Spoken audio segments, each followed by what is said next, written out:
You've heard about self-improvement and the power of building habits. How if you improve yourself by 1% every day for a whole year, and this can be done by just one habit, sticking to it consistently, because consistency is a grind too, you can improve by 37% at the end of the year. So, habits. You're new to self-improvement. You want to build habits consistently, whether it be ice cold showers, meditation, exercising, all this good stuff. Well, you're in the right place. I'm going to give you simple instructions and a short video to building habits. I also strongly recommend James Clear's book, Atomic Habits. Alright? Read that book. It's very good.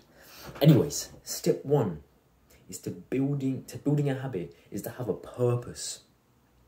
If you watch our previous videos, you know how significant a purpose is. If there's a barrier or wall in front of you, whether on your journey, whether it could be tiredness, some sort of negative emotion, stress, your purpose, which is the driving force behind you, is going to charge you up and you're going to leap over that barrier or wall. Now, I'm going to read out my purposes of my habits. And I've got 17 here in my habit tracker. That's for another video. 17 here. Don't be overwhelmed by my 17 habits. I've been on this for about a year. I've been like doing habits for a year. If you're new and you're doing one, be glad you're doing one. That's better than your younger self who was doing 0.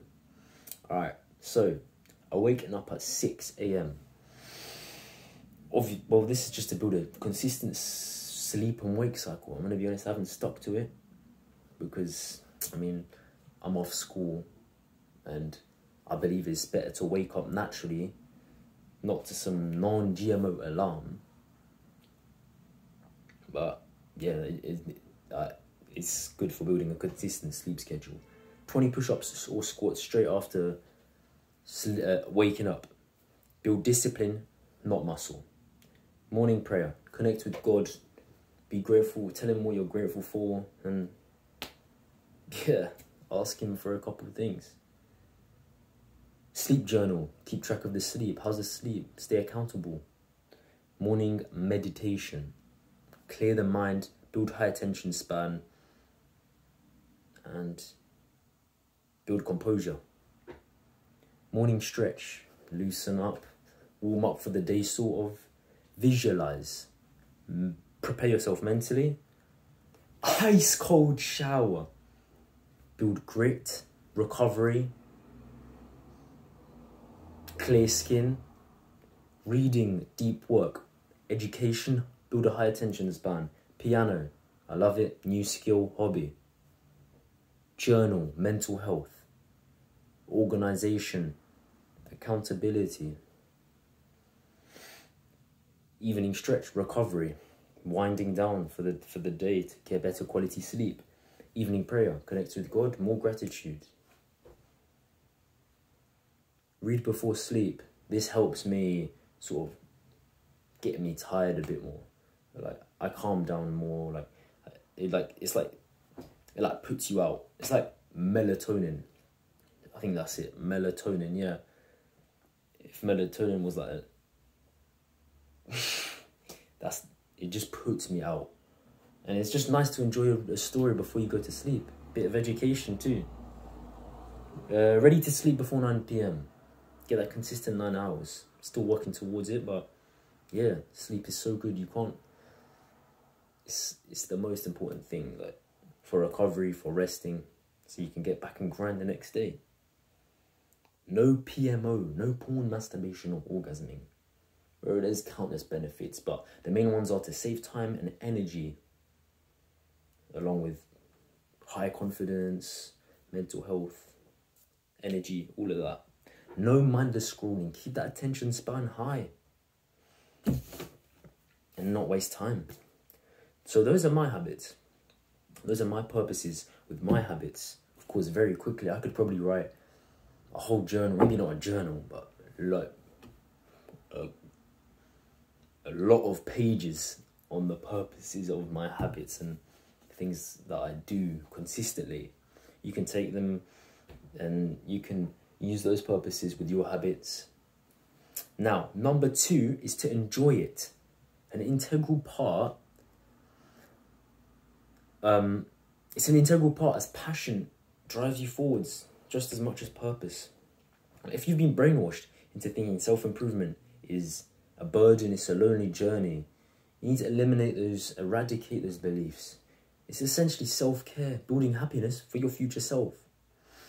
So if you want to build that habit, you want to sort of solidify how consistent it will be, you can manipulate an activity to make it more enjoyable. For example, if you want to exercise more, you want to be healthier, and you hate running, maybe do some cycling, play a sport, play football.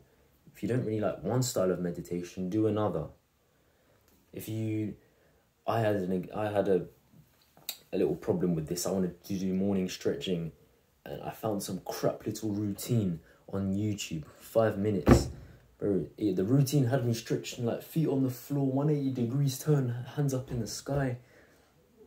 I don't know, I didn't feel like there was no stretching being done. It was just not fun, really. I accepted, I adapted, and I overcame. I found out about yoga. Now I love my morning stretching. Bro, I've been doing it for 20 plus days straight without fail. It's a consistent habit. Now, number 3 is you must have your future self in mind. If you want to build a habit, you might have to sacrifice instant pleasure for your long-term benefit. If someone's calling you down, oh yeah, bro, come watch this film with me at 9 p.m. Or your little lizard brain's telling you, oh yeah, I want to watch this Netflix show, even though I should be asleep. Pause. Think of how proud of yourself you'll be in the morning if you ignore that lizard brain, go to sleep, have a restful night. Also visualize yourself, how you feel if you're sleep deprived, if you did give in to the weak mindset. Now, there's one more thing I wanted to say, and that is, it's very good to build a habit of doing something uncomfortable every day. Ultimately, it's such a great way to build discipline. For example, 20 push-ups straight after you wake up. You're feeling calm, you got your low heart rate. You don't want to be doing the exercising. I'm doing 20 push-ups. It's very easy for me, but you can really enjoy it, even if it's very difficult for you, if you have your future self in mind throughout every single repetition. Now, I think I'm very consistent with this now. I sort of built that bulletproof mindset towards it, and I should probably find something else difficult I should be doing. But it's very good to be doing something you don't like, and with like a passion for your future self's growth. Like, I should be probably doing more running, and that would definitely build discipline. But that is what you need to be doing to build habits. Remember, number 1, purpose. Number 2, enjoyment. Number 3, keep your future self in mind. If you're going to be proactive, if you're going to take action, you would have taken notes, and you're going to write this down, apply it to your own habits.